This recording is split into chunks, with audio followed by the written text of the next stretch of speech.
ടിവിയിലൊരു reality show വന്നിരുന്നു, നമ്മളുടെ fashion ഡിസൈനേഴ്സിൻ്റെ ഒരു റിയാലിറ്റി ഷോ. അപ്പോൾ അതിൽ ഞാൻ പാർട്ടിസിപ്പേറ്റ് ചെയ്തു. അതിൽ ഫൈനൽ 15 വരെ വന്നു, നമ്മൾ ഷോ ചെയ്തു. അപ്പോൾ അന്നത്തെ ഒരു ഫോൺ എടുത്തിട്ട് തെറി കേൾക്കാനാണെന്ന് വിചാരിച്ചു ഞാൻ ഫോൺ എടുത്തില്ല. ഞാനത് കഴിച്ചിട്ട് ഒരു 9:30 ഒക്കെ ആയിട്ടുണ്ടാവും. ഒരു കംപ്ലീറ്റ് മേക്കപ്പ് ഒക്കെ കഴിഞ്ഞ് ഒരു ഫോൺ വർക്ക് സൂപ്പറായി, എല്ലാവർക്കും ഭയങ്കര ഇഷ്ടമായി എന്നാണ്. ഷോ ഓർഗനൈസ് ചെയ്യുകയാണെന്നുണ്ടെങ്കിൽ ഒരു ഷോയുടെ ഇപ്പോൾ ഒരു A to Z ആദ്യം മോഡൽസിൻ്റെ ലൈനപ്പ്, ഷോ ഡയറക്ടർ ആയാലും അങ്ങനെ അല്ലാതെ ഇപ്പം ഇന്നൊരു ഷോ ചെയ്തു നാളെ ഒരു കൊറിയോഗ്രാഫർ ആവാം എന്ന് വിചാരിച്ചു കഴിഞ്ഞാൽ നടക്കുന്ന ഒരു കാര്യമില്ല. മ്യൂസിക് ഇട്ട് അത് ചെയ്ത് കഴിഞ്ഞാൽ കൊറിയോഗ്രാഫർ ആവുക എന്നുള്ളതാണ് ഇപ്പോഴത്തെ ചിന്താഗതി. ഔട്ട് ഓഫ് കേരള പോയി കഴിഞ്ഞാൽ ഷോസ് ചെയ്യുമ്പോഴും അവിടെയും ടോട്ടലി ഡിഫറെന്റ് ആണ്. അവിടുത്തെ ഒരു സിസ്റ്റം നമ്മളുടെ ഇവിടേക്ക് ഇപ്പോഴും എത്തിയിട്ടില്ല. അവിടെ സ്റ്റാർട്ടിങ് ടൈമിലൊരു 2016 ഒക്കെ വെച്ച് നോക്കുകയാണെന്നുണ്ടെങ്കിൽ ആ ഒരു സെയിം സിറ്റുവേഷൻ തന്നെയാണ് ഇപ്പോഴും അവർ ഫോളോ ചെയ്യുന്നത്. ഒരു ടീഷർട്ട്, ഒരു മോഡൽസ് എങ്ങനെയൊക്കെ വാക്ക് ചെയ്യുന്നു എന്നുള്ളത് നമുക്ക് തന്നെ പറയാൻ പറ്റില്ല, പ്രെഡിക്റ്റ് ചെയ്യാൻ പറ്റില്ല. ഇവര് തമ്മിൽ ക്ലാഷ് ആവും. ഇവിടുന്ന് ഒരാൾ വന്ന് ഭയങ്കരമായിട്ട് ഭയങ്കര പൊളിറ്റിക്സ് ഫാഷൻ ഇൻഡസ്ട്രിയുടെ അകത്ത് ഇപ്പം ആര് വളർന്നു വരണം, ആര് വളർന്നു വരണ്ട എന്നുള്ളതൊക്കെ തീരുമാനിക്കാൻ വേണ്ടി മോഡൽസ് എല്ലാം ലീഡിങ് മോഡൽസ് ആയിരുന്നു. നമുക്ക് വേണ്ടിയിട്ട് നമ്മളുടെ കളക്ഷൻസ് ഷോക്കേസ് ചെയ്യാൻ വേണ്ടിയിട്ട് വന്നിട്ടുണ്ടായിരുന്ന എല്ലാം ലീഡിങ് മോഡൽസ് ആയിരുന്നു. നമ്മുടെ ജോവിറ്റ, പിന്നെ ജിയ ഇറാനി, പിന്നെ അതേപോലെ ഷോൺ, അങ്ങനെയുള്ള ഇപ്പൊ നമ്മുടെ കമ്മ്യൂണിറ്റി പാർട്ടിലത്തെ ഹീറോ.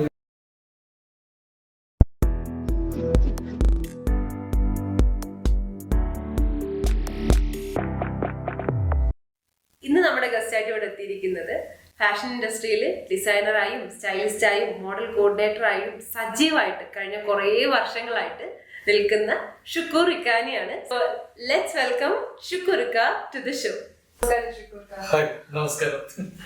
20 വർഷമായിട്ട് ഇൻഡസ്ട്രിയിൽ നിന്ന് പോവാണ്. സോ എങ്ങനെയായിരുന്നു ഈ ഒരു ജേർണി തുടങ്ങിയത്? എങ്ങനെയാണ് ഫാഷനോടുള്ള ഒരു ഇൻട്രസ്റ്റ് ഉണ്ടെന്ന് മനസ്സിലാക്കി ഈ ഒരു ജേർണി സ്റ്റാർട്ട് ചെയ്തത്? ചെറുതില് തന്നെ അത്യാവശ്യം വരയ്ക്കുന്നൊരു ആളായിരുന്നു. അത്യാവശ്യം സ്കൂൾ ലെവലിലും ഒക്കെ ഡ്രോയിങ്ങും പെൻസിൽ ഡ്രോയിങ്ങും പിന്നെ വാട്ടർ കളർ പെയിന്റിങ്ങും അങ്ങനെല്ലാം ചെയ്യുന്ന ഒരാളായിരുന്നു. അപ്പോൾ നമുക്ക് നമ്മളൊരു കരിയർ എന്നുള്ളത് ചൂസ് ചെയ്യുന്നുണ്ടെങ്കിൽ എന്ത് ചെയ്യണം എന്നുള്ളത് അതിനെക്കുറിച്ച് മുന്നേ തന്നെ എനിക്കൊരു പ്ലാൻ ഉണ്ടായിരുന്നു. ഞാൻ ആക്ച്വലി ആദ്യം എനിക്കൊരു സിവിൽ എഞ്ചിനീയർ അല്ലെങ്കിൽ ഇന്റീരിയർ ഡിസൈനർ അങ്ങനൊരു പ്ലാൻ ആയിരുന്നു. ആക്ച്വലി എന്താണെന്ന് വെച്ചാൽ നമ്മള് ജനിച്ച് വളർന്നൊരു സിറ്റുവേഷൻ എന്ന് പറഞ്ഞാൽ പക്ക ഒരു വില്ലേജാണ്. അപ്പൊ അവിടെ എന്ന് പറഞ്ഞാൽ ഫാഷൻ എന്നതിനെ കുറിച്ച് വലിയൊരു ഐഡിയ ഒന്നുമില്ല. നമ്മളെ ഫാമിലിയിലായാൽ പോലും ആർക്കും അങ്ങനെ ഫാഷൻ ഡിസൈനിങ്, ഫാഷൻ എന്നതിനെ കുറിച്ച് ഒരു ഐഡിയ ഉണ്ടായിരുന്നു. അപ്പോ ആ സമയത്ത് പിന്നെ വീട്ടിൽ എന്ന് പറഞ്ഞാൽ ഒരു ചേട്ടനും ഒരു ചേച്ചിയും ടൈലേഴ്സ് ആയിരുന്നു. അപ്പോ ഈ ചേച്ചി ഒരു ഗവൺമെന്റ് ലെവലിൽ ഒരു ലോൺ എടുത്തിട്ട് കുറച്ച് പേരൊരു സ്റ്റിച്ചിങ് യൂണിറ്റ് സ്റ്റാർട്ട് ചെയ്തിരുന്നു. അപ്പൊ അവർക്ക് ഗവൺമെന്റിന്റെ അണ്ടറിൽ തന്നെ ഒരു ഫാഷൻ ഡിസൈനിങ്ങിന്റെ ഒരു കോഴ്സ് ഗവൺമെന്റ് പ്രൊവൈഡ് ചെയ്തു. അപ്പൊ ചേച്ചി ക്ലാസ്സിൽ പോയിട്ട് വരുമ്പോ അതിന്റെ റെക്കോർഡ്സും പിന്നെ അങ്ങനെ എല്ലാം വരയ്ക്കാനും ഒക്കെ ഉണ്ടാവും. ചേച്ചിക്ക് അറിയില്ല വരയ്ക്കാൻ, അപ്പൊ ഞാനാ വരച്ചു കൊടുത്തില്ല. അപ്പൊ അങ്ങനെ ചെയ്ത് ചെയ്ത് ചെയ്ത് ഇതിനെങ്ങനെ ഒരു കരിയർ നമുക്ക് ഇങ്ങനെയും ചെയ്യാം, ഇതിൽ നമ്മളൊരു പ്രൊഫഷൻ ചൂസ് ചെയ്യാം എന്നുള്ളതും ഒക്കെ കണ്ടെത്തിയത് അങ്ങനെ. പിന്നെ അതിന് വേണ്ടിയിട്ടുള്ള ഒരു അന്വേഷണം നമ്മളുടെ ആ ഏരിയയിൽ എവിടെയാണ് ഫാഷൻ ഡിസൈനിങ് എന്താണെന്ന് വെച്ചാൽ ഞാൻ സ്റ്റാർട്ട് ചെയ്തത് 2002-ലായിരുന്നു. നമ്മൾ 2002-ലാണ് ഞാൻ കോഴ്സ് ജോയിൻ ചെയ്തത്. അപ്പോൾ ആ ഒരു സമയത്ത് എന്താണെന്ന് വെച്ചാൽ ഫാഷൻ ഡിസൈനിങ് പഠിപ്പിക്കുന്നതല്ല ഗേൾസിന് മാത്രമേ ഉണ്ടായിരുന്നുള്ളൂ. ബോയ്സിന് ഫാഷൻ ഡിസൈനിങ് അധികം അങ്ങനെ പഠിപ്പിക്കുന്നുണ്ടായിരുന്നില്ല നമ്മളുടെ ആ ഏരിയയിലൊന്നും, തൃശ്ശൂർ ഡിസ്ട്രിക്റ്റിലും. അങ്ങനെ പിന്നെ ഒരു ഇൻസ്റ്റിറ്റ്യൂട്ട് കണ്ടെത്തി, പിന്നെ അവിടെ ജോയിൻ ചെയ്തു. അങ്ങനെ ഒരു കോഴ്സ് സ്റ്റാർട്ട് ചെയ്തു. അങ്ങനെയാണ് നമ്മൾ പിന്നെ ഇൻഡസ്ട്രിയിൽ വന്നത്.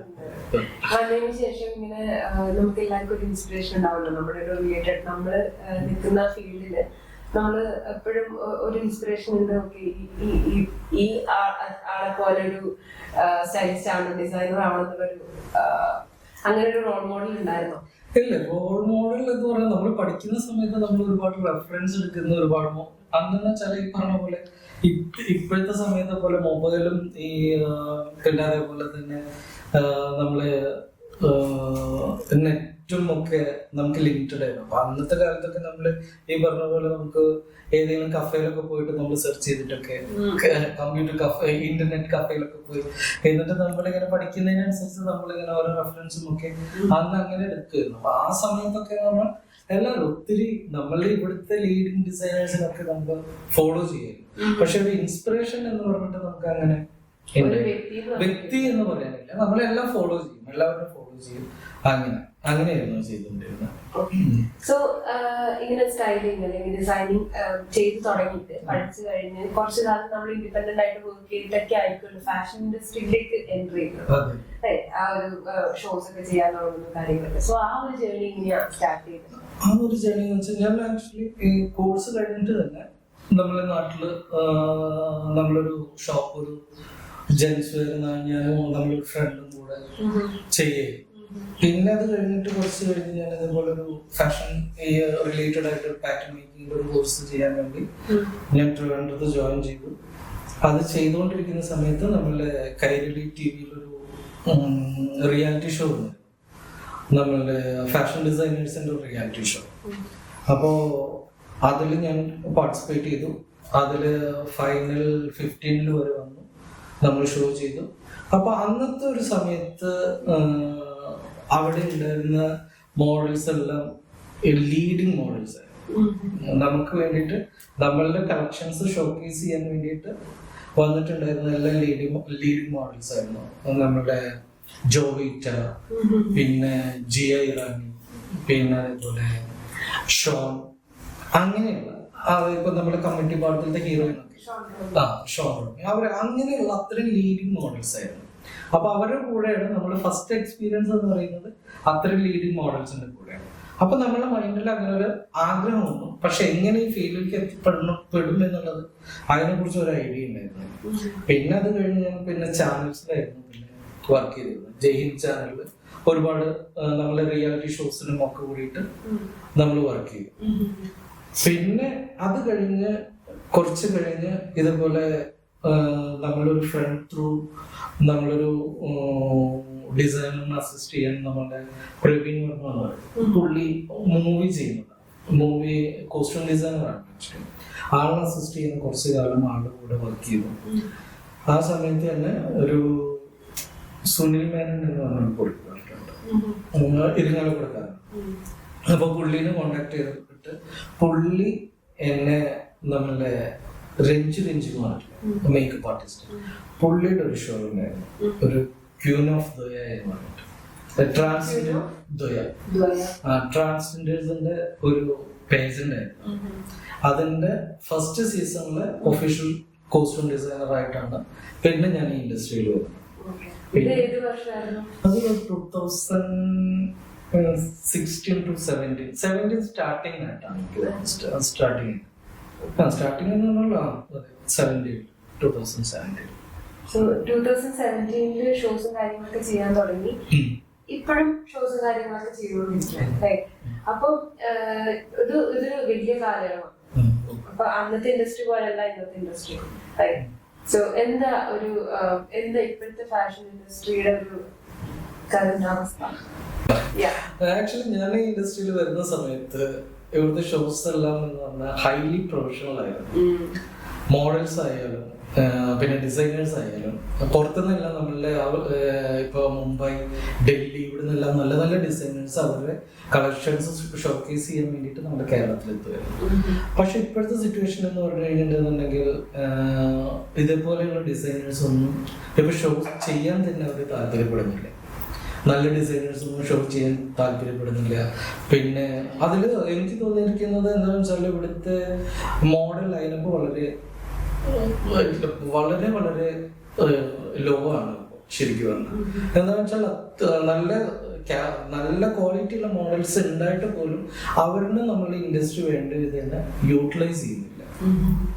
അപ്പോൾ അന്നത്തെ എന്ന് പറഞ്ഞു കഴിഞ്ഞിട്ടുണ്ടെന്നുണ്ടെങ്കിൽ നമ്മൾ ഇവിടെയുള്ള മോഡൽസ് ആയാൽ പോലും പുറത്തുനിന്ന് നല്ല നല്ല മോഡൽസ് വന്നിട്ടുണ്ട്. നല്ല ലീഡിങ് മോഡൽസ് പുറത്തുനിന്നുള്ള ഒരുപാട് മോഡൽസ് അന്ന് വന്ന് ചെയ്തിരുന്നു. ഇപ്പൊ അന്നത്തേക്ക് ഷോസ് പറയുകയാണെന്നുണ്ടെങ്കിൽ KFL, IFL അങ്ങനെയുള്ള അത്രയും നല്ല നല്ല ഷോസ് ഒക്കെ ഇപ്പൊക്കെ ഓരോ ഷോസ് കാണുമ്പോൾ തന്നെ നമുക്ക് അതിൻ്റെ 2 ഷോസ് ഇപ്പൊ നിങ്ങൾ ആ സമയത്തുള്ള വീഡിയോസ് എടുത്ത് നോക്കിയാലും ഇപ്പൊക്കെ വരുന്ന ഷോസ് നമ്മളുടെ പോയി കാണുമ്പോൾ നമുക്ക് അതിന്റെ വ്യത്യാസം ശരിക്കും മനസ്സിലാവും. ഭയങ്കര വളരെ താഴേക്ക് പോയിക്കൊണ്ടിരിക്കുകയും ശരിക്കും സത്യത്തിൽ ഇപ്പൊ ഇൻഡസ്ട്രി. കമ്പനീസ് ഒക്കെ മോഡൽസിന്റെ കയ്യിൽ നിന്ന്, അതായത് ഈ ഇൻഡസ്ട്രിയിലേക്ക് മോഡൽസ് ആയിട്ട് വരാൻ താല്പര്യമുള്ള കുട്ടികളുടെ കയ്യിൽ നിന്ന് പേയ്മെന്റ് വാങ്ങിയിട്ട് കൊണ്ടുവരുന്നതിനെ കുറിച്ചിട്ട്, അതായത് ഷോസിലൂടെ ഇൻട്രൊഡ്യൂസ് ചെയ്യുന്നതിനെ കുറിച്ചിട്ടും ഒക്കെ അതിനെ കുറിച്ച് എങ്ങനെ ഒരു പോസിറ്റീവ് റെസ്പോൺസ് ആണ്? തീർച്ചയായിട്ടും നമ്മൾ അവരുടെ ഗ്രൂം ചെയ്യുന്നത് നമുക്ക് എന്തായാലും ഒരു പേയ്മെന്റ് വേണം. ഇതിപ്പോ ഫ്രഷേഴ്സ് ആയിട്ടുള്ള ഒരാൾ വരുന്നു, അവര് വെറുതെ നമ്മൾ ഫ്രീ ആയിട്ട് ഒരു സ്റ്റേജിൽ കയറ്റി അവരിനെ ഒരു മോഡലാക്കി, ഒരു പ്രൊഫഷണൽ മോഡലാക്കി എടുത്തു കഴിഞ്ഞു കഴിഞ്ഞാല് ഇവര് കുറച്ചൊരു പ്രൊഫഷണൽ ആയി കഴിഞ്ഞാൽ ഇവര് പേയ്മെന്റ് ഇല്ല, നമ്മൾ വിളിച്ചാൽ പോലും വരില്ല. ആക്ച്വലി എന്താണെന്ന് വെച്ചാൽ അത് എനിക്ക് അനുഭവം ഉള്ളതുകൊണ്ടാണ് ഞാൻ പറയുന്നത്. ഇവിടെ നമ്മളുടെ ലോക മലയാളീസ് അറിയുന്ന ഒരു മോഡലിനെ ഇൻഡസ്ട്രിയിൽ ഇൻട്രൊഡ്യൂസ് ചെയ്തത് ഞാനാണ്.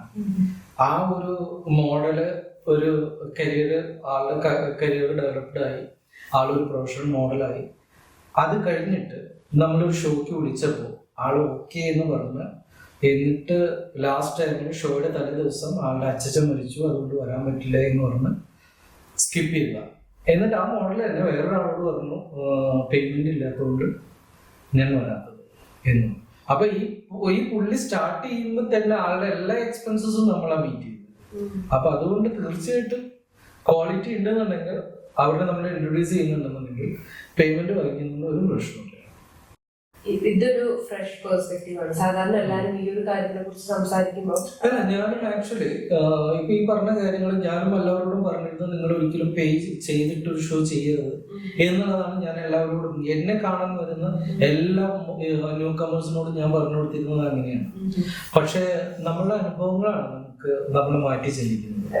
അപ്പോ ഞാൻ ഇതുവരെ എല്ലാവരോടും ഞാൻ പറഞ്ഞു കൊടുത്തിരുന്ന ഒരേ ഒരു കാര്യം എന്താ വെച്ചാൽ, നിങ്ങൾ പേയ്മെന്റ് കൊടുത്തിട്ട് നിങ്ങളൊരു മോഡലായിട്ട് കരിയർ സ്റ്റാർട്ട് ചെയ്യുകയാണെന്നുണ്ടെങ്കിൽ, നിങ്ങൾ മോഡലാണെന്നുണ്ടെങ്കിൽ നിങ്ങൾക്കാണ് പേയ്മെന്റ് തരുന്നത്, ഒരിക്കലും നിങ്ങൾ അങ്ങോട്ടല്ല എന്നുള്ളത് ഞാൻ എല്ലാവരോടും പറഞ്ഞു കൊടുക്കുന്ന ഒരു കാര്യം. പക്ഷെ ചില എക്സ്പീരിയൻസസ് ആണ് നമുക്ക് ഓരോ കാര്യങ്ങൾ നമ്മളുടെ ചിന്താഗതി മാറ്റുന്നത്. അതുകൊണ്ടാണ്. അല്ലാതെ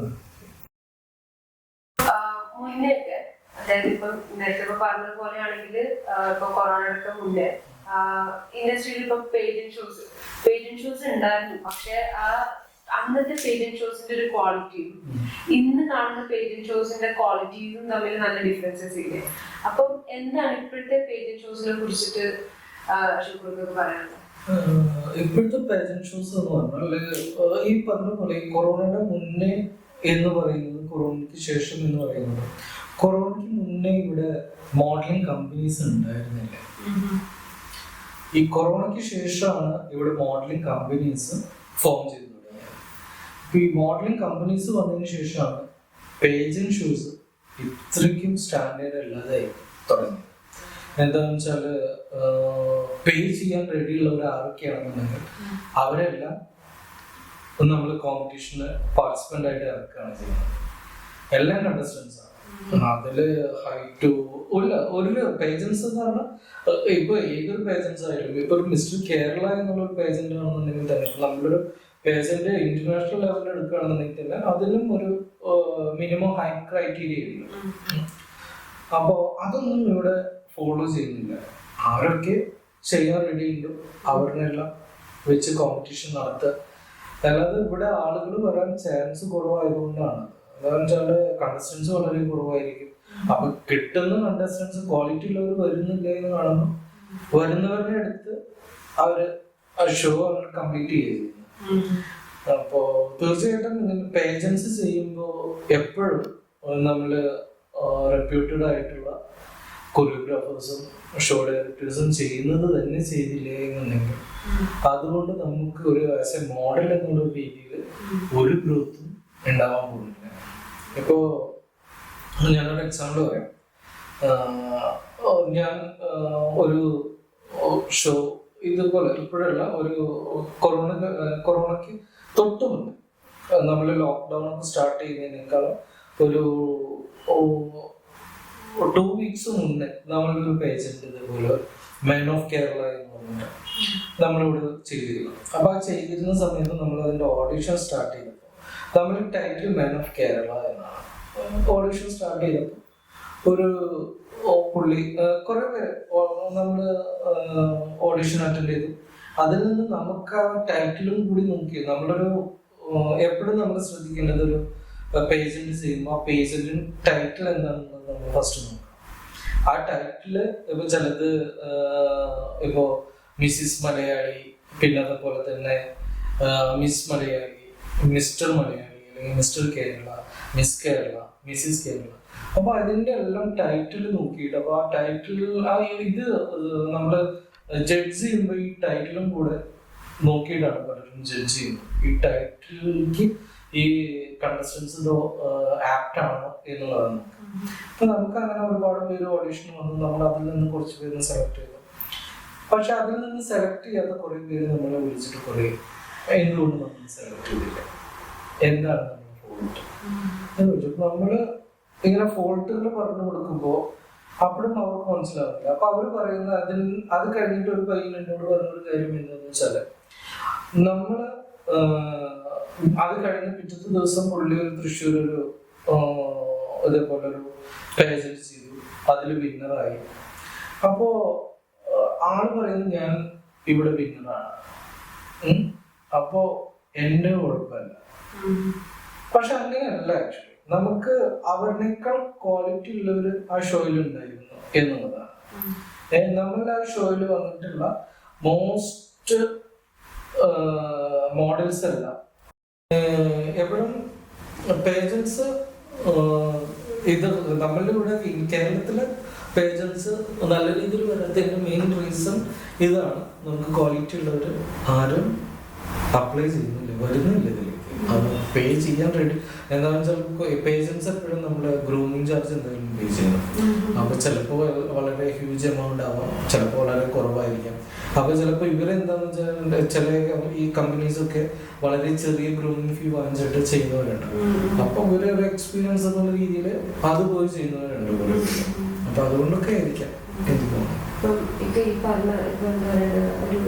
ക്വാളിറ്റി, അതായത് നമ്മൾ പ്രൊവൈഡ് ചെയ്യുന്ന ക്വാളിറ്റി കൂടി ഇമ്പോർട്ടൻ്റ് ആണ്. ഇപ്പൊ എന്ന് വെച്ച് കഴിഞ്ഞാൽ ഇൻഡസ്ട്രിയിൽ ആർക്ക് വേണമെങ്കിലും വരാം, എന്ത് വേണമെങ്കിലും ചെയ്യാം, പോവാം എന്നൊരു സിസ്റ്റം അല്ല. പക്ഷെ അങ്ങനെയാണ് എന്ന് വെച്ചാൽ ഇപ്പം കൊറിയോഗ്രാഫേഴ്സിന്റെ ആണെങ്കിലും എല്ലാവർക്കും മുക്കിന് കൊറിയോഗ്രാഫേഴ്സ്. ഒരു മോഡലിംഗ് പോലും ചെയ്തിട്ട് പരിചയമില്ലാത്ത ഒരാൾ വന്നിട്ട് ഞാൻ ഒരു കൊറിയോഗ്രാഫേഴ്സ് കൊറിയോഗ്രാഫർ ആവുന്നതും സ്റ്റൈലിസ്റ്റ് ആവുന്നതും അങ്ങനെ മോഡൽസിന്റെ പിന്നെ പറയണ്ടല്ലോ, നേരത്തെ പറഞ്ഞ പോലെ എല്ലാവർക്കും വരാം, മോഡൽ ചെയ്യാം എന്നുള്ളൊരു. സോ ഇങ്ങനെ നിൽക്കുന്നത് നമ്മുടെ ഇൻഡസ്ട്രീനെ എത്രത്തോളം അഫക്ട് ചെയ്യുന്നുണ്ട്? ഇങ്ങനെയെന്ന് വെച്ചാല് അപ്പൊ നമ്മളിവിടെ കൊറിയോഗ്രാഫേഴ്സ് എന്ന് പറഞ്ഞു കഴിഞ്ഞാല് ഒരു ഷോ ചെയ്ത് കഴിഞ്ഞാൽ ഇപ്പൊ ഒരു ഷോ ഇപ്പൊ ഞാനൊരു മോഡലായിട്ട് ഒരു ഷോയിൽ ഇറങ്ങി. അപ്പൊ ആ ഷോയിൽ ഇറങ്ങി കഴിഞ്ഞാൽ എനിക്ക് വേണമെന്നുണ്ടെങ്കിൽ നാളെ തൊട്ട് എനിക്ക് കൊറിയോഗ്രാഫർ ആവാം. അതാണ് ഇപ്പോൾ ഇവിടുത്തെ സിസ്റ്റം. അപ്പൊ എന്താണെന്ന് വെച്ചാൽ അവര് അതിൽ നിന്ന് അവരൊരു കമ്പനി ഫോം ചെയ്യുന്നു. എന്താണെന്ന് വെച്ചാൽ അവർ ഇവിടുത്തെ ഈ നമ്മുടെ കേരളത്തില് ഇതിന് നല്ല രീതിയിൽ മാർക്കറ്റിംഗ് ഉണ്ട് എന്നുള്ളത് മനസ്സിലാക്കണം. ഈ മോഡലിംഗ് കമ്പനീസിന് അത്യാവശ്യം മാർക്കറ്റ് ഉണ്ട്. എന്താണെന്ന് വെച്ചാൽ ഇൻവെസ്റ്റ് ചെയ്യാൻ പിള്ളേർ റെഡിയാണ് എന്നുള്ളത് മനസ്സിലാക്കണം. അപ്പൊ ഇവരെല്ലാം കിട്ടുന്ന പൈസ എല്ലാം വാങ്ങിച്ച് ഇവരൊരു ടീം ഉണ്ടാക്കി, ഒരു കമ്പനി ഉണ്ടാക്കി. കമ്പനിയല്ല, ഇവരാണെന്നുണ്ടെങ്കിൽ തന്നെ ഒരു മോഡലിംഗ് ഏജൻസി സ്റ്റാർട്ട് ചെയ്തിട്ട് അത്ര നല്ല മോഡൽസിനെ ഇവർ ഗ്രൂം ചെയ്തെടുത്ത് അവർക്കുള്ള വർക്കുകൾ കൊടുക്കുകയാണെന്നുണ്ടെങ്കിൽ ഇവർക്ക് കുറച്ചും കൂടി നല്ല രീതിയിൽ ഇൻഡസ്ട്രിയിൽ നിൽക്കാൻ പറ്റും. ഇപ്പോൾ ഒരു ഏതെങ്കിലും ബ്രാൻഡ്സിന്റെ ഷൂട്ടോ പിന്നെ അതേപോലെ തന്നെ നല്ല നല്ല ഷോസോ ഇതെല്ലാം ചെയ്യുമ്പോൾ ഈ മോഡൽസിനും ഇതുവഴി ഗ്രോത്ത് ഉണ്ടാവുകയാണ്. ഇതല്ലാതെ ഇവർ 2-3 ഷോസ് ചെയ്യുമ്പോൾ ഇവർക്ക് ഒരു ഗ്രോത്ത് ഉണ്ടാവുന്നില്ല. ഇവരെ ചിലപ്പോൾ ഒരു 2-3 ഷോയിൽ ചെയ്യാൻ വേണ്ടിയിട്ട് അതിന് പേയ്മെന്റ് കൊടുക്കും. പിന്നെ 4ാമതൊരു ഷോ വരുമ്പോൾ അവർക്ക് ആ പേയ്മെന്റ് കൊടുക്കാനുണ്ടാവില്ല. അപ്പോ ഇവരത് അവിടെ ക്ലോസ് ചെയ്യും. ഇവർ ഈ മോഡൽ എന്നുള്ള ഒരു ആഗ്രഹം അവിടെ അവർ സ്റ്റോപ്പ് ചെയ്യാണ്. പിന്നെ ഇവരിങ്ങനെ ആഗ്രഹം ഉണ്ടെന്നുണ്ടെങ്കിലും ഇവര് പൈസ കൊടുക്കണ്ടേന്ന് വെച്ചിട്ട് ചെയ്യില്ല. പക്ഷെ ഇവർക്കറിയില്ല പ്രൊഫഷണൽ ഷോ ചെയ്ത് കഴിഞ്ഞാൽ ഇവർക്ക് ഏണിങ്സ് ഉണ്ട് എന്നുള്ളതും ഇതിനെ കുറിച്ചൊന്നും ഇവരറിയില്ല. അപ്പോൾ ശരിക്കും പറഞ്ഞു കഴിഞ്ഞാൽ ഒരു വ്യക്തി ഒരു മോഡലാവാനുള്ള ജസ്റ്റ് ഇവരൊന്ന് ഗൂഗിൾ ചെയ്ത് നോക്കി കഴിഞ്ഞിട്ട് വരികയായിരിക്കും എന്നുണ്ടെങ്കിൽ കുറച്ചും കൂടി ബെറ്റർ. ഞാനൊരു മോഡൽ, നമ്മളിപ്പോൾ എന്തായാലും ഒരു കരിയർ ചൂസ് ചെയ്യുമ്പോൾ ആ കരിയർ ചെയ്യാൻ അതിലേക്ക് നമുക്ക് സ്റ്റാർട്ട് ചെയ്യാൻ വേണ്ടിയിട്ട് എന്തൊക്കെ ക്വാളിറ്റി ഉള്ളത് എന്നുള്ളത് മനസ്സിലാക്കാൻ ജസ്റ്റ് ഇപ്പോഴത്തെ സിറ്റുവേഷനിൽ ജസ്റ്റ് ഒന്ന് ഗൂഗിൾ ചെയ്ത് നോക്കിയാൽ മതി. അവർക്ക് മനസ്സിലാവും അവർക്ക് ഓക്കെ ആണോ, അവർക്ക് എന്തൊക്കെയാണ് ഇങ്ങനെ എന്തൊക്കെ ചേഞ്ചസ് ആണ് വരുത്തേണ്ടത് എന്നുള്ളവർക്ക് മനസ്സിലാക്കാൻ പറ്റും. അങ്ങനെയാണെന്നുണ്ടെങ്കിൽ അവർക്ക് കുറച്ചും കൂടി ഈസി ആയിട്ട് ഈ അബദ്ധങ്ങളിൽ പോയി ചാടാതെ സൂക്ഷിക്കാൻ പറ്റും. നമുക്ക് വെറുതെ ആവശ്യമില്ലാതെ പൈസ. പിന്നെന്ന് വെച്ചാൽ ചിലവരൊക്കെ ആഗ്രഹങ്ങളാണ്, അത് നമുക്കൊന്നും പറയാൻ പറ്റില്ല. ഷോസിൽ ഇപ്പം ഏറ്റവും ഒരു ടോപ്പ് ഒരു ഹൈറാർക്കി വൈസ് നോക്കുകയാണെന്നുണ്ടെങ്കിൽ ടോപ്പായിട്ട് നിൽക്കുന്നത് ഒരു ഡയറക്ടറോ ഒരു കൊറിയോഗ്രാഫറോ ആണ്. പക്ഷെ ഈ ആൾക്കാരുടെ വരവ്, അതായത് ക്വാളിറ്റി ഉള്ള ആൾക്കാരും ക്വാളിറ്റി ഇല്ലാത്ത, അതായത് ആ ഒരു പ്രൊഫഷന് വേണ്ട ക്വാളിറ്റിയും കാര്യങ്ങളും ഉള്ളവരും ഇല്ലാത്തവർക്കൊക്കെ വന്ന് വർക്ക് ചെയ്യാനുള്ളൊരു സ്പേസ് ഓപ്പൺ ആണ്. ആർക്ക് വേണമെങ്കിലും വരാം, ഒരു കൊറിയോഗ്രാഫർ ആവാം, ഷോസ് കണ്ടക്ട് ചെയ്യാം, എല്ലാം ചെയ്യാം.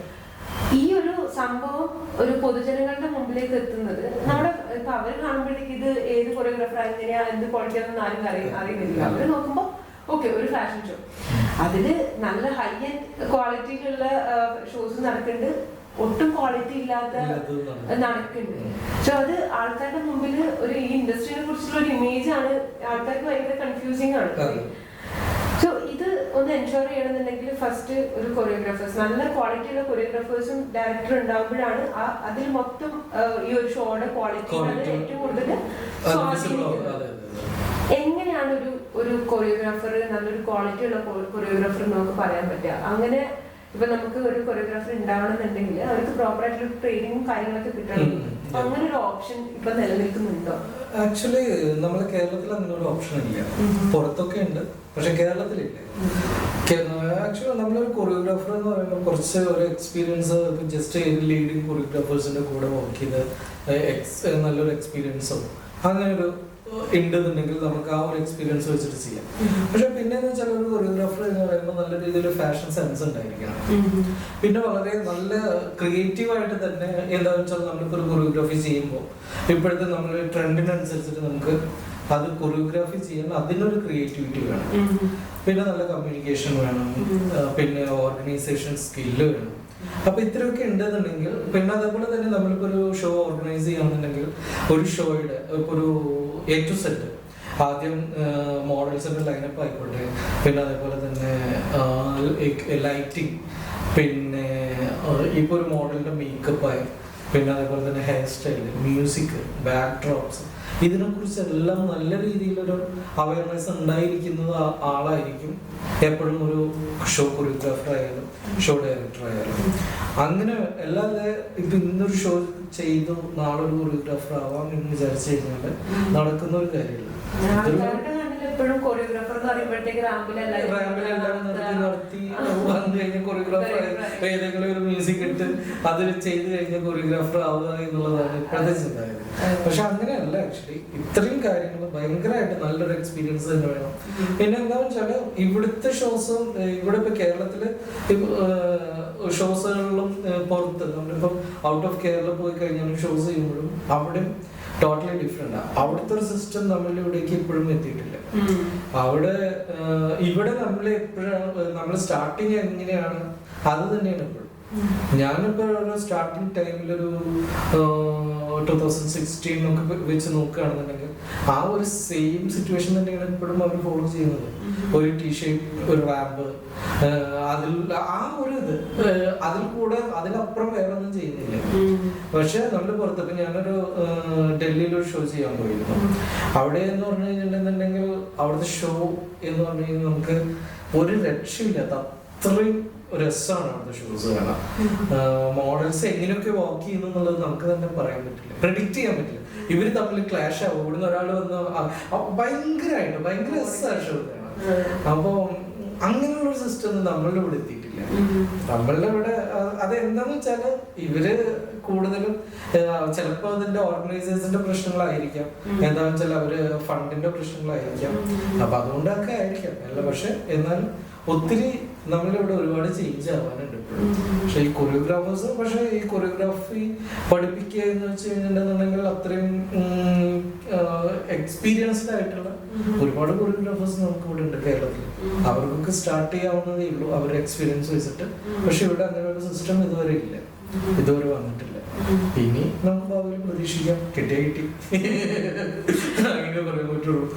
ഈ ഒരു അവസ്ഥയില് ഒരു ഇന്റേണൽ പൊളിറ്റിക്സ് ഫാഷൻ ഇൻഡസ്ട്രിയുടെ അകത്ത് ഇപ്പം ആര് വളർന്നു വരണം ആര് വളർന്നു വരണ്ട എന്നുള്ളതൊക്കെ തീരുമാനിക്കാന്ന് ഞാൻ പറഞ്ഞില്ല. പക്ഷെ അതൊക്കെ ഡിസൈഡ് ചെയ്യപ്പെടുന്ന കുറെ ഇന്റേണൽ കാര്യങ്ങള് ബാക്ക്ഗ്രൗണ്ടിൽ നടക്കുന്നുണ്ടല്ലോ. കുറെ പ്രൊഫഷണൽസിന് നെഗറ്റീവായിട്ടും പോസിറ്റീവായിട്ടും ഉണ്ട്. കുറെ പേരെ വളർത്തുന്നുണ്ട്, തളർത്തുന്നുണ്ട്. ഈ ഒരു സാഹചര്യത്തിനെ കുറിച്ച് എന്താ പറയുന്നത്? ഈ ഒരു സാഹചര്യം അത് ആക്ച്വലി വളരെ മോശമായിട്ടുള്ളൊരു കാര്യം. എന്താണെന്ന് വെച്ചാല് നമ്മൾ ഇപ്പോ ഒരു പ്രൊഫഷൻ, ഇപ്പൊ ഒരു കുട്ടി ഒരു മോഡലായിട്ടൊരു പ്രൊഫഷൻ സെലക്ട് ചെയ്യുമ്പോൾ അവർക്ക് കിട്ടുന്ന ഓപ്പർച്യൂണിറ്റീസ് അവർ യൂട്ടിലൈസ് ചെയ്യാൻ ഉള്ളൊരു ഓപ്ഷൻ കൊടുക്കുക എന്നുള്ളതാണ്. ഇപ്പൊ നമ്മളൊരു മൂവി എടുത്തോളൂ, ഒരു എക്സാമ്പിൾ. ഇപ്പൊ ഞാൻ ഇപ്പൊ എന്നൊരു മൂവിയിൽ ആക്ട് ചെയ്യാൻ വിളിക്കുമ്പോൾ എനിക്ക് എന്നെ ഇൻഡസ്ട്രിയിൽ ഇൻട്രൊഡ്യൂസ് ചെയ്ത ആ ഒരു ഡയറക്ടറുടെ കൂടെ മാത്രമേ ഞാൻ വർക്ക് ചെയ്യാൻ പാടുള്ളൂ. വേറൊരു ഡയറക്ടറുടെ മൂവി ചെയ്യാൻ പാടില്ല. ഇനി അത് കുറച്ച് ആ ഡയറക്ടറിനേക്കാളും കുറച്ച് താഴെക്കടയിലുള്ള ഒരാളാണെന്നുണ്ടെങ്കിൽ അവരൊട്ടും ചെയ്യാൻ പാടില്ല എന്നുള്ളൊരു സിസ്റ്റം കൊണ്ട് നമ്മളൊരു മൂവിയിൽ ഒരു ആക്ട് ചെയ്യുമ്പോൾ അത് അങ്ങനെ ഒരു സംഭവം അവിടെ ഒരു സിസ്റ്റം ഇല്ല. പക്ഷെ ഫാഷൻ ഇൻഡസ്ട്രിയിൽ അങ്ങനെയാണ്. എങ്ങനെയാണെന്ന് വെച്ചാൽ ഞാൻ ഇൻട്രൊഡ്യൂസ് ചെയ്ത ഒരാൾ വേറൊരാളുടെ വർക്ക് ചെയ്യാൻ പാടില്ല. അത് പേയ്മെന്റ് കിട്ടുന്നതായാൽ പോലും ചെയ്യാൻ പാടില്ല. എന്താണെന്ന് വെച്ചാൽ ഞാൻ കറക്റ്റായിട്ട് പറയാം, ഇവിടെ ഒരു ലീഡിങ് കൊറിയോഗ്രാഫർ ഒരു ഒരു ടീമുണ്ട് ഷോ, അതിന്റെ അവർ ചെയ്യുന്ന ഫസ്റ്റ് ഷോയുടെ കൊറിയോഗ്രാഫർ ആളായിരുന്നു. ലാസ്റ്റ് ഷോ കോർഡിനേറ്റ് ചെയ്തത് ഞാനാണ്. ഞാൻ ഒരു മോഡലിനെ വിളിച്ചപ്പോൾ മോഡൽ എന്നോട് പറഞ്ഞത് അവരെ ഷോ ചെയ്യണ്ട എന്ന് എന്നോട് പറഞ്ഞു. അപ്പം ഞാൻ ഒരു പെയ്ഡാണ് എന്നു, അല്ല അത് ചെയ്യണ്ട എന്ന് പറഞ്ഞു. അപ്പൊ ഇത് എന്ന് പറഞ്ഞു കഴിഞ്ഞിട്ടുണ്ടെങ്കിൽ മോഡൽസിനെ എന്താണെന്ന് വെച്ചാൽ നമ്മുടെ ഇഷ്ടത്തിനനുസരിച്ചിട്ട് മോഡൽസ് വർക്ക് ചെയ്യണം എന്നുള്ള ഒരു ചിന്താഗതി തന്നെ തെറ്റാണ്. ആരും അവർക്ക് എല്ലാവരും ഇൻഡിവിജ്വൽസാണ്, അവർക്ക് അവരുടേതായ തീരുമാനങ്ങൾ എടുക്കാനുള്ള കഴിവുണ്ട്. അല്ലെങ്കിൽ മന്ത്ലി ഇത്ര വർക്ക് എന്നുള്ള രീതിയിൽ കൊറിയോഗ്രാഫേഴ്സിന് കൊടുക്കാൻ പറ്റണം. ആ വർക്കിന് നല്ല രീതിയിൽ പേയ്മെന്റും കൊടുക്കാൻ പറ്റണം. അല്ലാതെ ബാക്കിയുള്ളതെല്ലാം കൊളാബ് വിളിച്ച് ചെയ്തിട്ട് പേയ്മെന്റ് കിട്ടുന്നവർക്ക് ചെയ്യാനും പാടില്ല. പക്ഷെ ഈ വർക്ക് ആ കൊറിയോഗ്രാഫർ ചെയ്യണമെന്നുണ്ടെങ്കിൽ ഇവർക്ക് ചെയ്യാം. മനസ്സിലായോ? മാത്രമേ വർക്ക് ചെയ്യാൻ പറ്റുള്ളൂ, അല്ലാതെ ചെയ്യാൻ പറ്റില്ല എന്നുള്ള ഒരു ചിന്താഗതി. പിന്നെ അതേപോലെ തന്നെ ഇപ്പൊ ജസ്റ്റ് നമ്മളൊരു ഇൻഡിവിജ്വൽ ആയിട്ട് ഇപ്പൊ ഏതെങ്കിലും കോപ്പറേറ്റീവ് ഇവന്റ്സോ അങ്ങനെ എന്തെങ്കിലും കൊറിയോഗ്രാഫി ചെയ്യോ അങ്ങനെ എന്തെങ്കിലും ചെയ്ത് കഴിഞ്ഞാൽ തന്നെ അവരുടെ ഇൻഡസ്ട്രിയിൽ മാറ്റി നിർത്തുന്ന ഒരുപാട് അങ്ങനെയുള്ള ഒരുപാട് സിറ്റുവേഷൻസ് ഉണ്ടായിട്ടുണ്ട്. അത് വളരെ ലീഡ് ചെയ്യുന്ന മോഡൽസ്. ഞാൻ പറയുകയാണെന്നുണ്ടെങ്കിൽ ഇപ്പോ ഞാനൊരു ജസ്റ്റ് ഒരു എക്സാമ്പിൾ പറയുകയാണെങ്കിൽ നമ്മള് ജയലക്ഷ്മി എന്ന് പറയുന്ന മോഡൽ, പുള്ളിക്കാരിയൊക്കെ എന്ന് വെച്ചാൽ ഇന്ത്യയിലെ ലീഡിങ് ഷോ ലാക്മോ ഫാഷൻ വീക്കിൽ വർക്ക് ചെയ്തിട്ടുള്ളത്. അപ്പൊ എന്താന്ന് വെച്ചാൽ ചിന്തിക്കേണ്ടതെന്ന് വെച്ചാൽ അത്രയും ക്വാളിറ്റി ഉണ്ട്. ആ ക്വാളിറ്റിയുള്ള ഒരു മോഡലിനെ പോലും ഇവിടെ ഒഴിവാക്കി നിർത്തിയിരിക്കും. ഇപ്പൊ പുള്ളിക്കാരി ഷോസ് ചെയ്യുന്നില്ല. അങ്ങനെ ലീഡ് ചെയ്യുന്ന ഒരുപാട് മോഡൽസ് ഉണ്ട്, ഒത്തിരി മോഡൽസ്. ഇപ്പൊ നമ്മളൊക്കെ ഇൻഡസ്ട്രിയിൽ വരുന്ന സമയത്ത് ലീഡ് ചെയ്യുന്ന പല മോഡൽസും ഇപ്പൊ ഇൻഡസ്ട്രിയിൽ ഇല്ല എന്നുള്ളത്. എല്ലാം നല്ല രീതിയിൽ പൊളിറ്റിക്സ് ഉണ്ട്. അതിന്റെ ഒരൊറ്റ കാരണം കൊണ്ട് മാത്രമാണ്. പിന്നെ പലരും അവരുടെ ഇഷ്ടത്തിന് അവർക്ക് താല്പര്യമുള്ള മോഡൽസിനെ വിളിക്കുന്നു. അതിന് ക്വാളിറ്റി ഉണ്ടോ, ഹൈറ്റ് ഉണ്ടോ, ഫീച്ചേഴ്സ് ഉണ്ടോ, ഇതൊന്നും നോക്കുന്നില്ല. ഇങ്ങനെ വാക്ക് ചെയ്യാൻ അറിയുന്ന പോലും നോക്കുന്നില്ല, എന്നിട്ട് അങ്ങനെ ചെയ്യുന്നുണ്ട്. അപ്പൊ ശരിക്കും പറഞ്ഞു കഴിഞ്ഞാല് ഇപ്പോഴത്തെ കണ്ടീഷനിൽ നമ്മള് ഏതെങ്കിലും ഒരു ഇപ്പൊ പിന്നെ അതേപോലെ തന്നെ ഒരുപാട് ഈ നമ്മളെ മോഡലിംഗ് വർക്ക്ഷോപ്സ് നടക്കുന്നുണ്ട് ഇവിടെ. അപ്പൊ അങ്ങനെ ചെയ്യുകയാണെന്നുണ്ടെങ്കിൽ തന്നെ ഇവര് ഒരു ഏജൻസി പോലെ ഈ മോഡൽസിന് ഈ വർക്ക്ഷോപ്പ് അറ്റൻഡ് ചെയ്യാൻ വരുന്ന ഈ മോഡൽ ഇപ്പോൾ വരുന്ന ന്യൂ കമേഴ്സ് ആയിരിക്കുള്ളൂ. അങ്ങനെ വരുന്നവരുടെ ആണെന്നുണ്ടെങ്കിൽ പോലും ഇവര് തീർച്ചയായിട്ടും എന്താ ചെയ്യേണ്ടതെന്ന് വെച്ചാൽ ഗൈഡ് ചെയ്ത് നല്ലൊരു മോഡലാക്കി ഇൻഡസ്ട്രിയിൽ കൊണ്ടുവരിക എന്നുള്ളത് ചെയ്യേണ്ടതാണ്. ഇതൊന്നും ഇവിടെ ചെയ്യുന്നില്ല. ഇവിടെ വർക്ക്ഷോപ്പ് ഇഷ്ടംപോലെ നടക്കുന്നുണ്ട്. അതിൽ വർക്ക്ഷോപ്പ് ചെയ്തതിൽ പലർക്കും ഒരു ബെനിഫിറ്റ്സ് കിട്ടുന്നില്ല.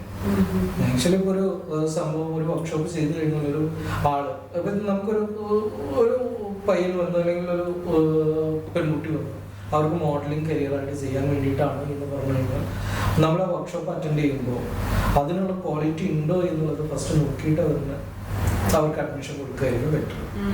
ഇപ്പോൾ വെറുതെ വന്ന് ഒരു കുട്ടി വന്ന് വർക്ക്ഷോപ്പ് അറ്റൻഡ് ചെയ്ത് അവർക്കൊരു ഒരു ചാൻസസ് നമുക്ക് കൊടുക്കാൻ പറ്റിയില്ലെങ്കിൽ അവർ വെറുതെ വന്ന് അവരുടെ ടൈമും മണി എല്ലാം അവരുടെ ലോസ് അല്ലേ. ഇത് കുറച്ചും കൂടി ഒരു ക്വാളിറ്റിനേക്കാളും കൂടുതൽ ഒരു റവന്യൂ ജനറേഷന് വേണ്ടിയിട്ട് ഇവിടെ അതാണ് നടക്കുന്നത്. ഇവിടെ റവന്യൂ ജനറേഷൻ ആണ് എല്ലാം.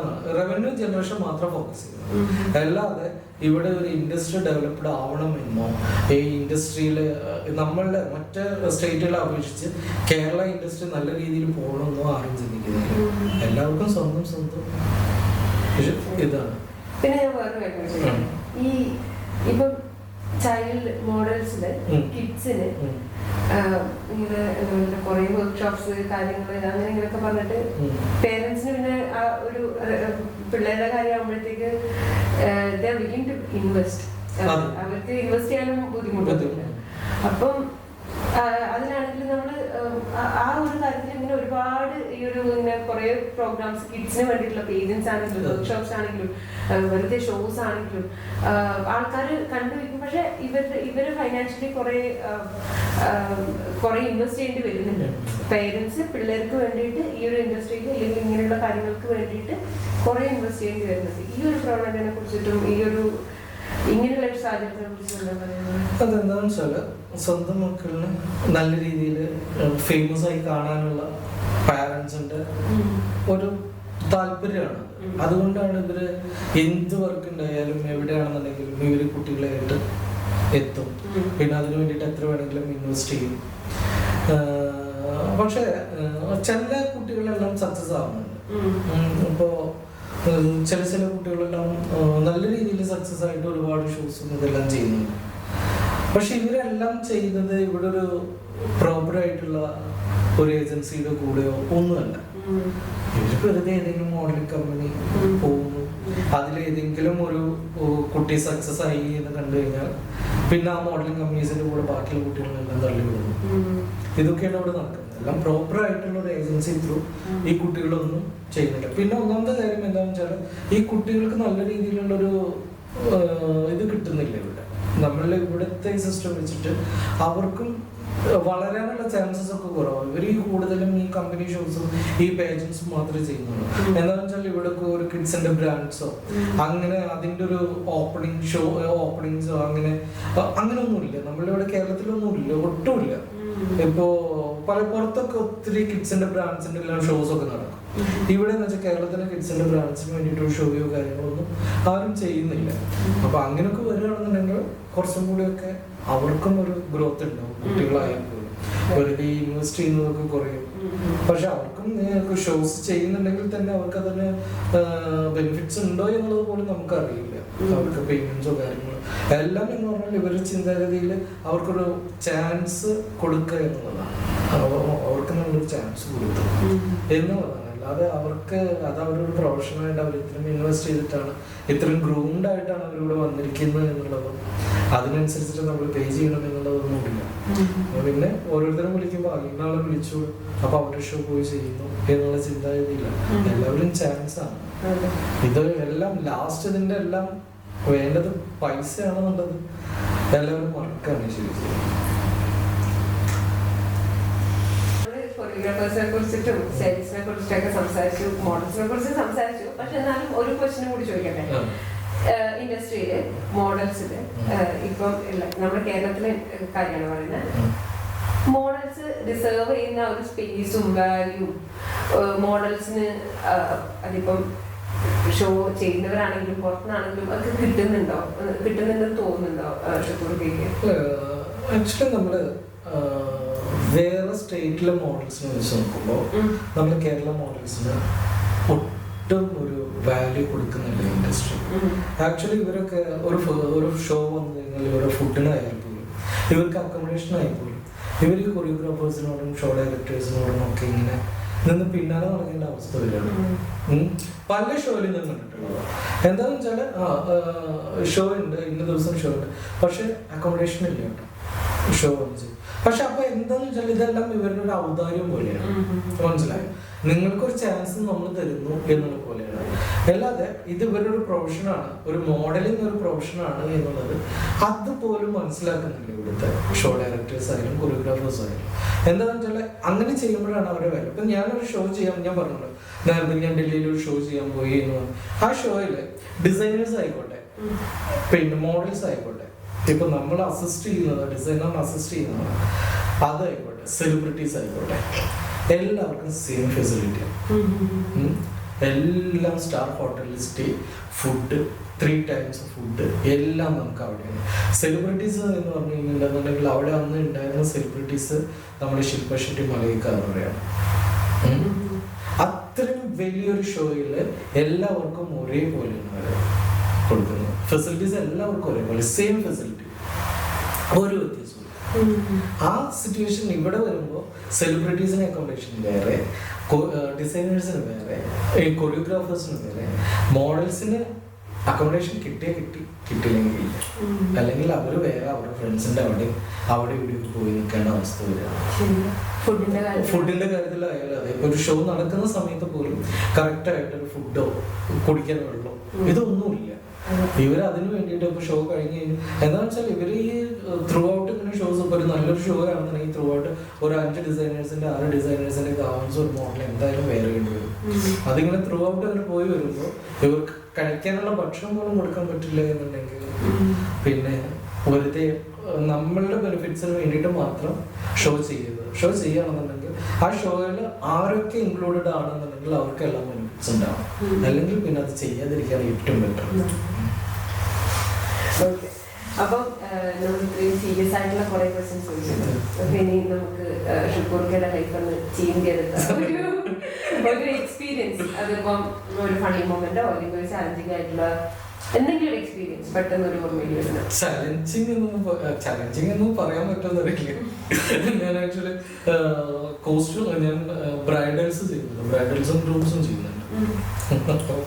ഇപ്പോഴൊന്നും കേട്ടോ ഒരു 10 years ബാക്ക് അത്രയൊക്കെ ആയിട്ടുണ്ട്. 10 years അല്ല, അത് കൂടുതലായിട്ടുണ്ടാവും എന്ന് വിചാരിക്കുന്നു. അതുപോലെ ഒരു ബ്രൈഡിന് കോസ്റ്റ്യൂം ചെയ്തിട്ട് നമ്മള് കോസ്റ്റ്യൂം ചെയ്തു, സ്റ്റിച്ച് ചെയ്ത് കഴിഞ്ഞു, എല്ലാം കഴിഞ്ഞ് നമ്മൾ കൊണ്ടുകൊടുത്തത് കല്യാണം നാളെയാണെന്നുണ്ടെങ്കിൽ തലേ ദിവസം നമ്മൾ കൊണ്ടുകൊടുക്കണം. തലേ ദിവസം ഈവനിങ്ങിൽ കൊണ്ടുകൊടുത്ത് അവിടെ ചെന്ന് ആ പുള്ളിക്കാരി അതിട്ട് നോക്കുമ്പോൾ ഫിറ്റല്ല, അത് വീണ്ടും ഇനിയും ചെയ്യേണ്ടി, ഇനി ലൂസ് കൂട്ടണം ഒത്തിരി. ഞാൻ എന്ത് ചെയ്യുന്ന അറിയില്ല. ആകെ ഒരു 3-4 മണിക്കൂർ നമ്മുടെ കയ്യിലുള്ളൂ. അപ്പൊ ലാസ്റ്റ് ബ്രൈഡിന്റെ അമ്മ കുറെ ചീത്ത പറഞ്ഞു, ഇതെന്താണ് ഷുക്കൂര ഇങ്ങനെ, ഇതിനിപ്പോ ലാസ്റ്റ് ഞങ്ങള് കല്യാണം മാറ്റി വെക്കേണ്ടി വരും, അങ്ങനത്തെ സിറ്റുവേഷനൊക്കെ ആവുന്നത്. അങ്ങനെയാണ് കുറെ പേര് വരും. ലാസ്റ്റില് മാം നമുക്കത് ശരിയാക്കാം, ഞാൻ പെട്ടെന്ന് ക്ലിയർ ചെയ്ത് കൊണ്ടുവരാം എന്നൊക്കെ പറഞ്ഞു. ഞാൻ വീട്ടിൽ പോയി അത് ഇതേപോലെ സ്റ്റിച്ച് ചെയ്യാൻ ഞാൻ പെട്ടെന്ന് ക്ലിയർ ചെയ്തു. സ്റ്റിച്ചിങ് എല്ലാം കഴിഞ്ഞു. പിന്നെ ഒരു 3 മണിയൊക്കെ ആകുമ്പോൾ ഏർലി മോർണിംഗ് 3 മണിക്ക് ഞാൻ തിരിച്ച് കൊണ്ടുപോയി കൊടുത്തു. ഡ്രസ്സ് കൊണ്ടുപോയി കൊടുത്തപ്പോൾ ബ്രൈഡ് പറഞ്ഞു ഫിറ്റിംഗ് നോക്കാൻ പറ്റില്ല. ടെൻഷൻ വന്നിട്ട് എനിക്ക് അത് ഫിറ്റിംഗ് നോക്കി കഴിഞ്ഞ് നമുക്ക് അപ്പം തന്നെ നമുക്കൊരു മൈൻഡ് ഒന്ന് ഫ്രീ ആയിട്ട് പോരാം. ഇതൊന്നും പറ്റിയില്ല. അത് ഇനി അപ്പോൾ പുള്ളിക്കാരി അമ്മ പറഞ്ഞു എന്നോട് അത് നോക്കട്ടെ, എന്തായാലും ഇട്ട് നോക്കാം, പറ്റില്ല എന്നുണ്ടെങ്കിൽ ഞങ്ങൾ വേറെ എന്തെങ്കിലും ചെയ്തോളാം, എന്തായാലും ഇനിയിപ്പോൾ ഇങ്ങനെ ആയില്ല സിറ്റുവേഷൻ, എന്തായാലും കല്യാണം മാറ്റി വയ്ക്കാൻ പറ്റില്ലല്ലോ എന്ന് പറഞ്ഞു. ലാസ്റ്റ് ഞാനവിടെ വന്നു. ഏർലി മോർണിംഗ് ഒരു 7 മണിയൊക്കെ ആകുമ്പോൾ, മോർണിംഗിൽ ഒരു 7 മണിക്കൊക്കെ ഇവര് ബ്രൈഡിന്റെ സിസ്റ്റർ വിളിച്ചുകൊണ്ടിരിക്കുന്നുണ്ട്. എനിക്ക് ആ ടെൻഷനായി, ഇനി ശരിയായില്ലെങ്കിൽ എന്ത് ചെയ്യാന്നുള്ളൊരു പിടുത്തില്ല. ഞാൻ ഫോൺ എടുത്തില്ല. ഫോൺ എടുത്തിട്ട് തെറി കേൾക്കാനാണെന്ന് വിചാരിച്ചു ഞാൻ ഫോൺ എടുത്തില്ല. ഞാനത് കഴിച്ച് ഒരു 9:30 ഒക്കെ ആയിട്ടുണ്ടാവും. ഒരു കംപ്ലീറ്റ് മേക്കപ്പ് ഒക്കെ കഴിഞ്ഞ് ഒരു ഫോട്ടോ എടുത്തിട്ട് എനിക്ക് സെൻഡ് ചെയ്തിട്ട് വാട്സപ്പ് ചെയ്തിട്ട് പറഞ്ഞു, ചേട്ടാ വർക്ക് സൂപ്പറായി, എല്ലാവർക്കും ഭയങ്കര ഇഷ്ടമായി എന്നാണ്. അപ്പൊ ഞാൻ പറഞ്ഞ മെസ്സേജ് കാണാനുണ്ടോ, അപ്പൊ തന്നെ ഞാൻ കണ്ടപ്പോ ഞാനും ഹാപ്പി. അപ്പൊ തന്നെ ഞാൻ തിരിച്ചു വിളിച്ചു, എൻ്റെ ഒരു മോനെ ഞാൻ ഉറക്കത്തിൽ പെട്ടെന്ന് എന്താണെന്ന് വെച്ചാൽ ഭയങ്കര ടയേർഡായിരുന്നു, വന്നുകൊണ്ട് കിടന്ന് ഉറങ്ങിയത് അറിഞ്ഞില്ല. പക്ഷെ ഞാൻ അതുവരെ ഞാൻ ഉറങ്ങിയിട്ടില്ല, ടെൻഷനായിരുന്നു എങ്ങനെ ഇതൊന്ന് മേക്കപ്പ് ചെയ്തെടുക്കും എന്നത് ഒരു ഐഡിയ ഉണ്ടായിരുന്നില്ല. ഇനിയും എന്തെങ്കിലും മിസ്റ്റേക്ക് വന്നു കഴിഞ്ഞാൽ നമുക്ക് എങ്ങനെ അത് ക്ലിയർ ചെയ്യാന്നുള്ളത് ഒരു പിടുത്തമില്ല. ലാസ്റ്റ് മൊമെന്റ് അല്ലേ അങ്ങനെ ഒരു സിറ്റുവേഷൻ ഉണ്ടായിട്ടുണ്ട്. അങ്ങനെ ഒന്നല്ല, ഒരുപാട് ഇത് കാണുമ്പോൾ ഓരോരുത്തരും പറയും നീ അത് ചെയ്തില്ല ഇങ്ങനെ ചെയ്തില്ലേന്ന്. എന്റെ റിസൾട്ട് ഈ ലാസ്റ്റില് തന്നെ ചോദിച്ചു.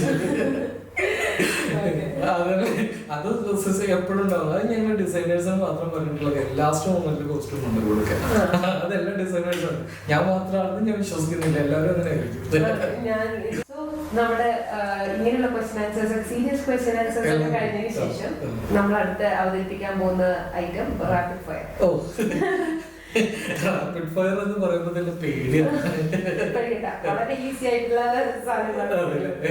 അപ്പൊ ഒന്നാമത്തെ question, minimalism or maximalism? Minimalism, of course.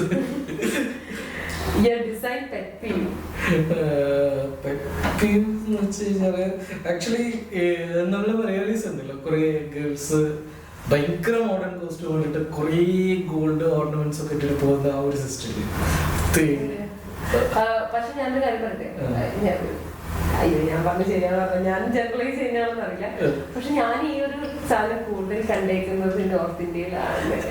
അവിടെയാണ് നോർത്ത് ഇന്ത്യയിലുണ്ട്. അതെന്ന് വെച്ചാൽ ഇപ്പൊ മാരേജ് കഴിഞ്ഞിട്ടുണ്ടെന്നുണ്ടെങ്കിൽ വരുന്ന കുറെ ഗേൾസ് ഇപ്പൊ ഈ പറഞ്ഞ പോലെ നമ്മളിവിടെ കാണുമ്പോ ഒത്തിരി ബാംഗിൾസ് ഒക്കെ ഇട്ടിട്ട്, പക്ഷെ അത് അവരുടെ സിസ്റ്റമാണ്.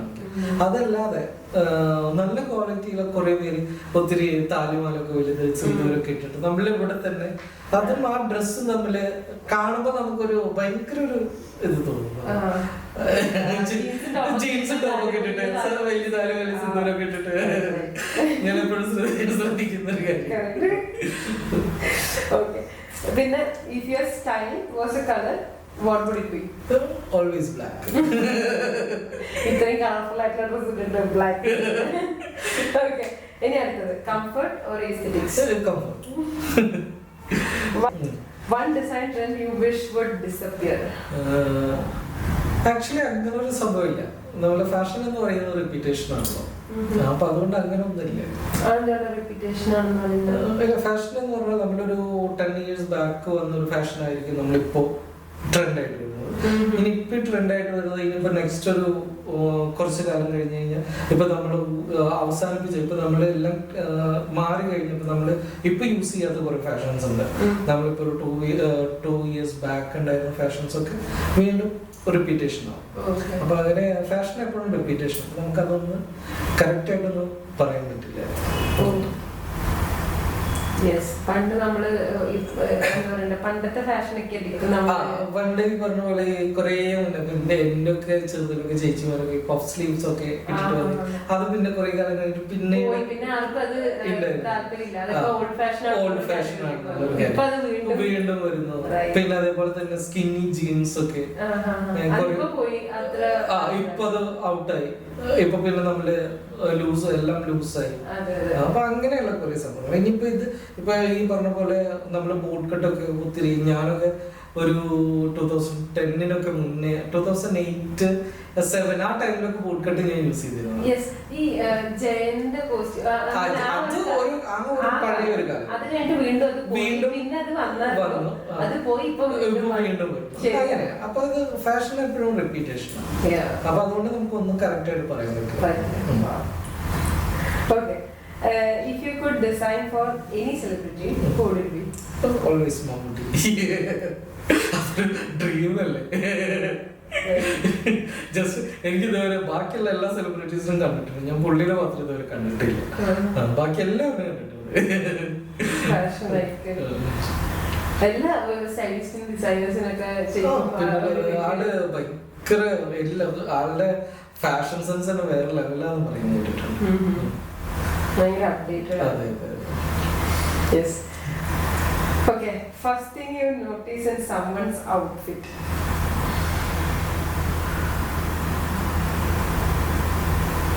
സ്റ്റൈൽ അവരെങ്ങനെ സ്റ്റൈൽ ചെയ്തിരിക്കുന്നു എന്നുള്ളത് നമ്മൾ first major disappointment sitting here. Styling ഞാനത് ആലോചിച്ചുണ്ടോ പിന്നെ കൺഫർമേഷൻ കിട്ടി. ഓക്കെ അപ്പം സ്റ്റൈൽ ചെയ്തിരിക്കുന്ന രീതിയാണ്. ഓക്കെ ഇനി styling for men or women, what is more challenging? അത് ആക്ച്വലി എന്താന്ന് വെച്ചാൽ ഗേൾസിന് ഒത്തിരി ഓപ്ഷൻസ് ഉണ്ട്. എന്ത് ചെയ്താലും അത് ഓക്കെയാണ്, എങ്ങനെ ഫിറ്റ് ചെയ്താലും അവർക്ക് ഓക്കെയാണ്. പക്ഷെ ജെൻസിന് ഭയങ്കര ബുദ്ധിമുട്ടാണ്. എന്ത് സ്റ്റൈൽ ചെയ്താലും അത് അവർക്ക് അവരുടെ ബോഡിക്കോ ഇതിനെല്ലാം ആപ്റ്റ് ആവുമോ എന്നുള്ളത് നമുക്ക് പറയാൻ പറ്റില്ല. ഭയങ്കര ബുദ്ധിമുട്ടാണ്.